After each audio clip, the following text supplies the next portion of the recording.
Well, I came into the trip thinking I am not going to be the same person that left to go to Miami, and that definitely happened. Our plan from the start was to actually host 2 kids' day camps. We had planned to do one in the morning, one in the afternoon.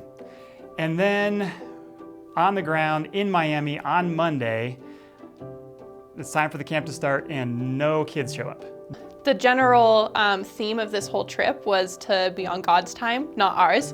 We were going door to door trying to hand out flyers to advertise for our kids' day camp. And we got to this one door, knocked, and a 13-year-old boy named Tyrone answered the door and invited him to the camp. But then we also shared the gospel with him, and the entire time his eyes were just locked on mine just so intently. He was just hanging on to every word of the goodness of the gospel and the life-changing and transforming power of the Holy Spirit. Through that, we were able to go do door-to-door evangelism because we didn't have as many kids to have to take care of.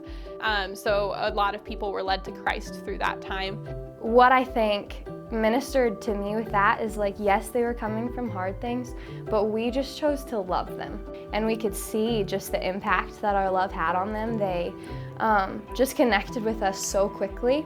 And that was powerful for me, and something I'm gonna take back is just to not hold back from loving others.